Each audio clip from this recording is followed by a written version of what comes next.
하나님 아버지, 오늘도 하나님의 은혜 가운데 우리가 하루를 살고 있습니다. 주일을 맞이하여 우리가 예배와 거룩한 성도의 교제를 이루어 교회 아버지여 이렇게 모임들을 가지게 하여 주심을 감사드립니다. 이제 하나님의 은혜 가운데에서 교회가 더욱 힘있게 일어서게 하시고 부흥케 하여 주시고, 하나님 아버지, 우리 교회를 통해서 더 많은 사람들이 구원을 얻고 생명을 얻게 하시고 우리 교회가 더 큰 일들을 감당할 수 있는 교회가 되게 하여 주시기를 원합니다. 이 예배 가운데도 하나님께서 임재하셔서 우리의 예배를 받으시고 연락하시고 온전한 예배를 하나님 앞에 올려드리게 하여 주시옵시며, 또한 이 시간 선포되어지는 말씀을 사용하셔서 많은 이들이 하나님 앞에 구원을 얻고 생명을 얻는 역사가 일어나게 하여 주시옵소서. 감사드리오며 예수 그리스도 이름으로 기도드리옵나이다. 아멘. 할렐루야. 오늘도 하나님의 은혜가 우리 모두에게 가득하시기를 주님의 이름으로 축복합니다. 이제 예수님께서 십자가에 못 박히십니다. 군인들이 예수를 십자가에 못 박고 그 옷을 취하여 네 깃에 나누어 각각 한 깃씩 얻고 속옷도 취하니 이 속옷은 호지 아니하고 위에서부터 통으로 짠 것이라. 그 시대의 옷은 지금처럼 이제 방직 기술이 자동화가 되어 있지 않고 손으로 일일이 짜는 것이었기 때문에 굉장히 귀한 것이었습니다. 옷이 그렇게 함부로 이렇게 주고 아무나 이렇게 몇 벌씩 기분 내키면 사고 기분 나쁘면 사고 생일이면 사고 이럴 수 있는 것이 아니라, 재산 목록 1호가 집이라면 재산 목록 2호는 옷이라고 할 만큼 옷은 그 당시에 참 귀한 물건이었습니다. 그래서 예수님을 십자가에 못 박는 병사들은 사형수의 그 옷을 나누는 것으로 그 품삯을 삼았었다고 합니다. 전리품이 되기도 하고 품삯이 되기도 하고, 천 한 조각이 그렇게 귀하고 비싼 시대였기 때문에 사형수의 그 옷을, 지금 같으면 누가 사형수의 옷을 가지려고 하겠습니까? 재수 없다고 부정 탔다고 그냥 태워버리고 그것을 아쉬워하거나 아까워할 사람이 아무도 없죠. 그리고 또 엄청나게 많은 옷들이 팔리지 않아서 소각장에서 태워지고 매립장에서 매립되어지고 있다고 합니다. 생각보다도 엄청난 양의 옷들이 그렇게 버려지고 매립되어지고 태워지고 하는 이 시대의 입장에서는 그렇게 사형수의 옷을, 그렇게 죽어가는 사람의 옷을 서로 가지겠다고 이렇게 나누어 가지고, 천을 찢어서 나누어 가지고 이러는 일은 있을 수가 없을 것인데, 더군다나 예수님께서는 채찍에 맞으셔서 그 옷은 피투성이가 되었을 텐데, 그런데 그런 옷을 가지겠다고 제비를 뽑아서 나누어 가지는 이런 모습은 우리가 생각하기에는 상상하기 어렵겠지만, 그럼에도 불구하고 그 시대에 옷이 귀했기 때문에 피 묻은 옷을 이렇게 빨아서라도 그렇게 천 조각을 사용하기를 원했던 시대였던 것 같습니다. 그렇게 옷을 취하고 나누고, 그리고 속옷도 취하고 이러는 것은 이해할 수 없다고 생각할 수 있겠지만, 그러나 그 시대의 사람들에게는 그야말로 귀한 일이었던 것이죠. 그런데 그냥 사람들에게 귀한 일이었을 뿐만 아니라 이것은 성경에 기록되어 있던 예수 그리스도 십자가 죽으심에 대해서 예언되어 있던 그 말씀이 그대로 이루어지는 것을 우리가 보게 됩니다. 시편에 보면 그들이 내 옷을 나누고 내 옷을 제비 뽑나이다 라고 이렇게 시편 29편 19절에서는 기록하고 있습니다. 그러니까 예수님께서 십자가에 못 박히시고 죽으시고, 그리고 또 병사들이 예수님의 옷을 제비 뽑고 나누고 이러는 것들은 전부 다 성경에 기록되어 있는 대로 세밀하게 다 이루어져 가고 있는 것이죠. 하나님께서 하시는 일은 1.1획도 눈꽃만큼도 착오가 없으십니다. 사람들이 하는 일은 얼마나 착오가 많은지 모릅니다. 온갖 과학 기술을 다 동원해서 만들었던 우주 비행선도, 그 로켓도 발사하다가 실패하고 폭발하는 일들이 지금도 얼마나 많은지 모릅니다. 그런데 하나님께서 미리 작정해 놓으신 일들은 그야말로 사람들이 보기에는 너무나도 이렇게 뭐라 그럴까요? 어설프기 짝이 없어 보이기는 하지만 그러나 1.1획도 우연인 것처럼 이렇게 되어져 가는데도 불구하고 하나님께서 예언해 놓으신 대로 작정하신 대로 그렇게 다 이루시면서 사람들에게 하나님은 살아계시다. 하나님께서 이렇게 작정하신 일은 하나도 틀림없이 다 이루어 가신다라는 것을 우리에게 보여주시면서 이제 하나님을 믿으라고 이렇게 선포하고 계시는 것이죠. 하나님께서 하시는 일은 틀림없이 이루어집니다. 인간의 과학이나 인간의 노력으로 할 수 있는 그런 어떤 것과도 비교할 수 없을 만큼 하나님은 정교하시고 정밀하시고 틀림이 없으신 진리이신 하나님, 전지전능하신 하나님이십니다. 그 하나님께서 예수님이 십자가에 못 박혀 죽으시는 장면을 일일이 이렇게 예언해 놓으셨고 그 예언해 놓으신 말씀이 그대로 이루어져 가고 있는 것입니다. 예수님께서는 아주 비참한 죽음을 당하셨습니다. 로마인들에게는 허용되지 않았던 십자가 처형이라는 것.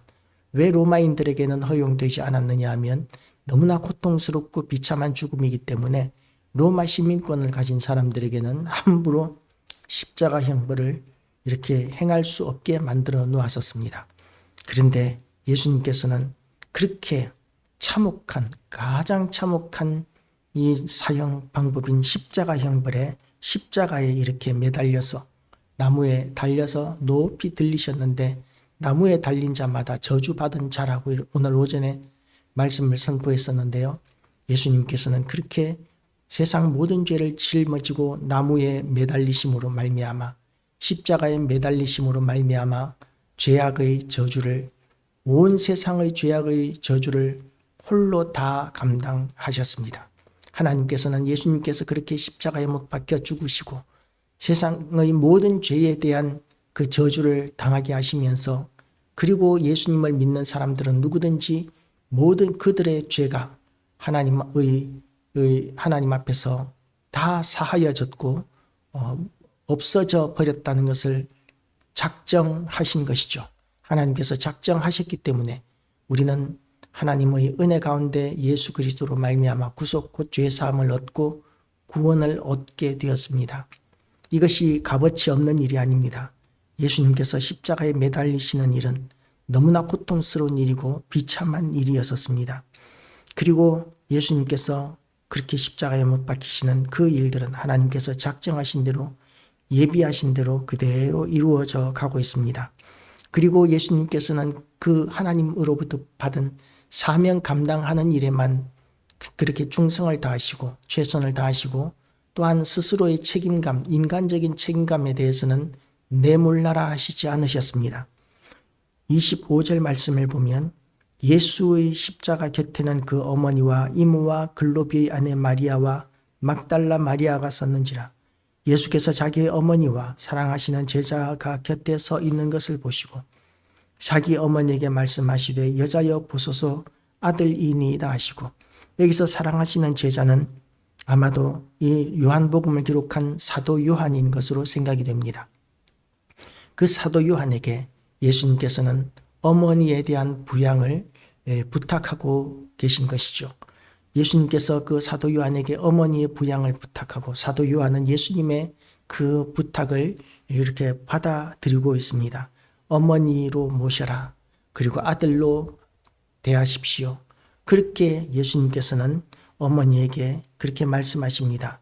또 그 제자에게 이르시되 보라 내 어머니라 하신데 그때부터 그 제자가 자기 집에 모시니라. 만약에 예수님이 승천하시고 나서 그리고 나서 이제 그 마리아가 그냥 이 세상에 남아있게 되면 그러면 예수님의 동생들도 복음 사역을 위하여 그렇게 사명 감당하는 일에 쫓아다니다 보면 어머니를 부양할 그런 여건이 안 되었던 것 같습니다. 동생들이 분명히 있었는데 그런데 예수님께서는 왜 동생이 아니라 요한에게 이렇게 마리아에 대한 부양을 부탁하셨는지는 모르겠지만 우리라면 아들이 있는데 왜 내가 맡아요? 동생들이 예수님의 동생이 있는데 왜 제가 책임을 져요? 이렇게 이야기할 수 있을 텐데 모든 것을 아시는 예수님께서는 동생들이 예수님의 모친 마리아를 돌보는 것보다는 예수님이 사랑하시던 제자 요한에게 그 마리아의 부양을 그렇게 부탁하시는 것이 가장 합당하다고 여기셨기 때문에 그렇게 하셨고, 그리고 요한은 그 사실에 대해서 불만을 품지 않고 그대로 받아들이고 순종하고 있습니다. 순종이 얼마나 귀한 일인지 모릅니다. 우리가 생각하기에는 이해하기 어렵고 받아들일 수 없는 일이라 할지라도 우리는 하나님의 명령이라면 그러면 뭐 이리저리 재고 계산하고 그렇게 하는 것이 아니라 무조건 순종할 때에 진정한 제자라고 이렇게 이야기할 수 있습니다. 예수님은 우리의 왕이십니다. 왕이 명령을 내리실 때 그 신하들에게 일일이 이렇기 때문에 이렇게 해야 된다라고 설명하지 않습니다. 명령하면 그 백성들은 무조건 순종하는 것이 왕께 대한 예우입니다. 왕이시여, 하필이면 왜 저한테 이렇게 시키시나요? 라고 이렇게 따졌다가는 그야말로 불경죄로 죽임을 당하는 시대였었습니다. 지금도 예수님은 왕이십니다. 지금은 우리가 민주주의 시대가 되었지만 하나님과 우리와의 관계는 민주주의가 아니라 하나님이 절대적인 왕으로서 우리는 하나님 앞에 절대적인 순종을 해야 하는 그런 하나님의 피조물이고 하나님의 백성이라는 것을 우리는 인식해야 합니다. 세상 사람들과 같이 논리적으로 따지고 그래서 내가 이해되지 않으면 그러면 불복하고 요즘은 그렇게 해야 된다고 그러더라고요. 군인들은 절대 복종의 사회인데 명령에 죽고 명령에 사는 것이 군대인데, 그런데 이제는 군대도 이 상관이 하는 명령이 헌법에 맞는지 틀리는지 위배되지 않는지 그거 따져가면서 복종해야 된다고 이렇게 이야기하는 시대가 되었는데, 군인들도 전부 다 헌법학자들이 다 되어야 될 것 같습니다. 그렇지 않으면 내가 생각하는 헌법과 진짜 헌법 사이에 괴리가 있어서 군대가 명령이 제대로 이행되지 않고 일사불란하게 작전에 임할 수 없는, 절대로 전쟁에서 이길 수 없는 군대가 되어버리지 않겠습니까? 그런데 지금 이 시대에는 뭐 이렇게 그래도 헌법에 위배되면 불복종할 수 있는 그런 시대가 되어가고 있지만, 예수님의 나라, 하나님의 나라에서 하나님은 절대 주권자이시고 왕이십니다. 그래서 왕이신 우리 하나님 그리고 예수 그리스도께서 명령하시면 따지거나 묻거나 하는 것이 아니라 우리는 오로지 순종하는 것, 그것이 중요하고, 그 예수님의 명령은 성경에 기록되어 있습니다. 그래서 성경에 기록되어 있는 말씀이라면 우리는 절대 복종하는 것, 그것이 성도고 제자의 모습이라는 것을 우리는 인식해야 할 것입니다. 예수님께서는 이 일을 예수님께서 모든 일이 이미 이루어진 줄 아시고 성경을 응하게 하려 하사 이르시되 내가 목마르나이다, 내가 목마르다 하시니 예수님께서 이제 목마르셨습니다. 물론 예수님께서 정말 목마르셨을 것입니다. 왜냐하면 사람이 피를 흘리면 이제 몸속에 피가 부족해지면서 극심한 갈증을 느끼게 됩니다. 그리고 또한 피가 이렇게 빠져나가고 빈혈 상태가 되면 그러면 실신 상태가 되고 극심한 두통이 오게 됩니다. 극심한 두통과 그리고 극심한 갈증, 이것이 이제 손과 발에서 또는 채찍에 맞은 상처, 머리에 씌워진 가시면류관, 그 사이에서 그 상처들에서 쉴 새 없이 그렇게 흘러나오는 피들로 말미암아서 예수님은 그렇게 목마르셨을 것이고 머리가 아프셨을 것이고 온몸이 고통스러우셨을 것입니다. 그런데 그런 고통스러운 상황이었기 때문에 당연히 목마르셨을 것이고, 그래서 내가 목마르다라고 이렇게 말씀하셨는데, 이 목마른 것도 예수님께서는 성경에 기록된 대로 말씀하시는 것이죠. 시편 69편에 그렇게 목마르다라는 말씀이 목마르다고 이렇게 이야기하실 것이 기록되어 있습니다. 그런데 육체적으로만 목마른 것이 아니라 예수님께서는 하나님의 말씀에 목마르십니다. 왜 말씀이신 예수님께서 하나님의 말씀에 목마르실까요? 예수님께서 세상 모든 죄를 짊어지고 십자가에 올라가셨기 때문에 하나님과의 관계가 지금 단절되셨습니다. 하나님은 절대적으로 거룩하신 분이시기 때문에 죄악과는 가까이 하실 수가 없습니다.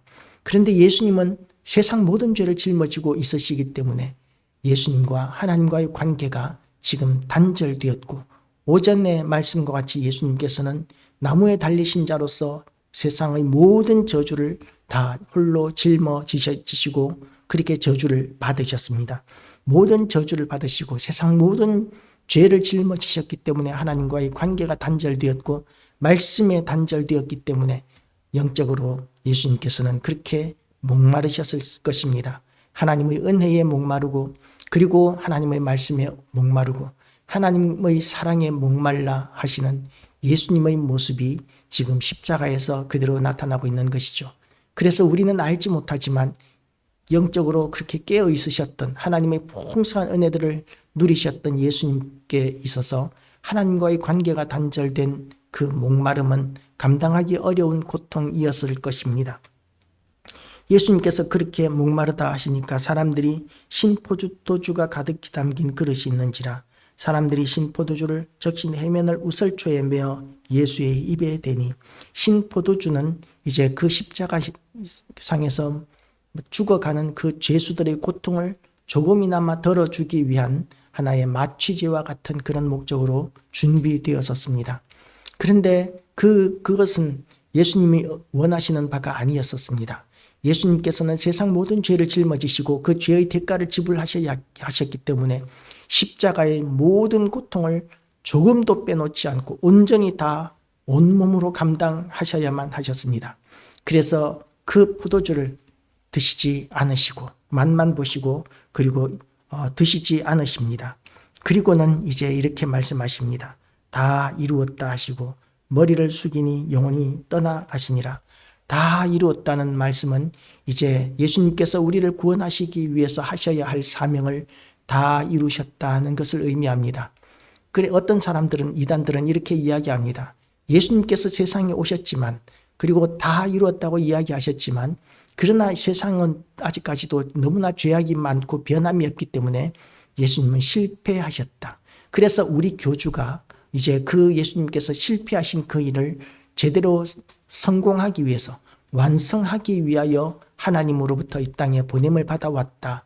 또는 하나님으로서 직접 이 땅에 오셨다. 뭐 이런 식으로 주장을 하는데 예수님께서 하셔야만 하는 다른 어느 누구도 감당하지 못할 그 예수님의 사명을 온전히 다 이루셨습니다.